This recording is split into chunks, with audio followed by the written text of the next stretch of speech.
Muchas gracias a ustedes por la invitación. Buenas noches también a los amigos y amigas que nos están viendo. Bueno, José Luis, te lo preguntamos a ti. ¿Cómo va a incidir toda esta mezcla de pánico por el virus y los acuerdos o los no acuerdos entre los países productores árabes y Rusia, ¿verdad? Con respecto a la caída de los precios del petróleo? Toda esta mezcla, ¿cómo nos afecta? Bueno, quizás hay que comenzar diciendo, ¿verdad? Porque de repente decimos, ¿y qué tiene que ver el coronavirus con la economía mundial?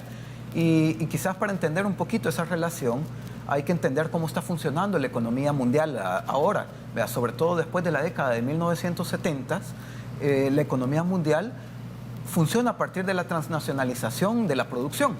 O sea, una camisa o unos zapatos que yo me voy a poner ahora, esta camisa pasó primero por China, por Bangladesh, por otro montón de países, y aunque tenga una marca estadounidense o una marca alemana, esta camisa pasó por un montón de países. Entonces, ahorita, en ese contexto, China se ha convertido en uno de los principales proveedores de abastecimiento de la economía mundial, ¿no? Porque es China la que está produciendo, tiene una gran capacidad de plantas productoras, ¿verdad? Y en ese marco, el impacto que ha tenido el coronavirus en China, lo que ha hecho es, por un lado, paralizar los procesos de producción en China, lo que corta las cadenas de suministro y de producción globales, ¿verdad? Ahora esta camisa se va a quedar estancada allá en la aduana porque no la van a dejar pasar porque viene de China. Entonces ahora yo ya no voy a poder consumir, y si yo ya no consumo, ese dinero ya no entra en el proceso de inversión, y entonces las economías se estancan. Disminuyen. ¿Verdad? Eso es un poco lo que está pasando con el coronavirus. Esa es la lógica, ¿verdad? Bajo la cual lo que hemos estado viendo, la ralentización de las economías, por ser China uno de los principales países en donde están generándose tanto las plantas productoras como los contagios del coronavirus, es donde se ha dado también ese contagio de la economía global. Y como ya bien decías, ese contagio a la economía se está dando también ya en el plano de lo real, ¿verdad? Ya la semana pasada se reunió la OPEP, que es la Organización de Países Productores de Petróleo, porque justamente como China está bajando su producción y para producir necesita petróleo, hay menos demanda de petróleo, entonces los precios del petróleo estaban bajando. Se reunieron pues en los países productores de petróleo para decir, bueno, ¿cómo vamos a controlar esta caída del precio? Y ahí tuvieron desacuerdos, sobre todo Arabia Saudita con Rusia, y en esos desacuerdos no se lograron llegar a ningún acuerdo de cómo tratar el tema del petróleo, así que Arabia Saudita dijo unilateralmente, bueno, vamos a bajar nosotros 20% el precio del petróleo y además vamos a incrementar nuestra producción. O sea, solo ahora, solo este día, este lunes 9 de marzo, el barril de petróleo ha pasado de cerca de 50, 45 dólares a alrededor de 30 dólares. ¿No?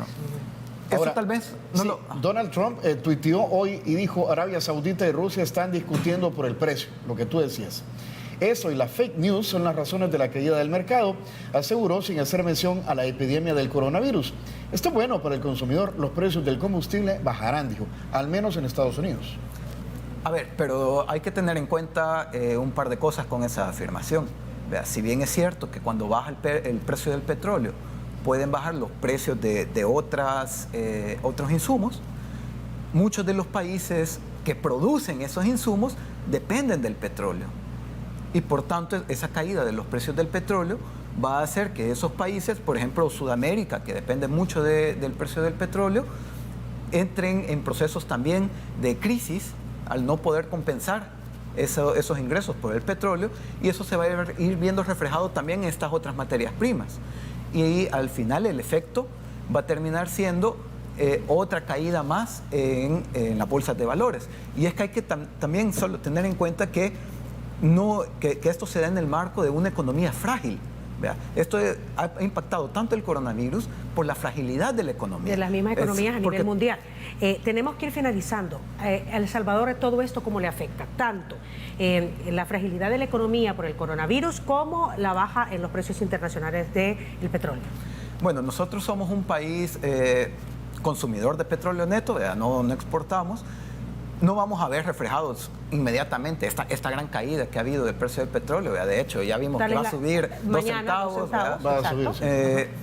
Porque se compran de aquí a futuro, se compran aquí a un par de meses. Entonces, si se llegan a poner de acuerdo esta semana, nosotros ni siquiera vamos a ver reflejado en nuestros precios. Será en un par de meses.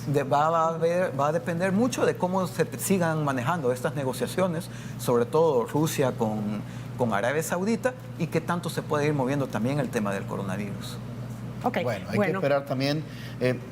Algunos dicen es inminente, va a llegar la enfermedad a nuestro país, ¿verdad? Vamos a ver también cómo los mercados eminentemente locales reaccionan, ¿verdad?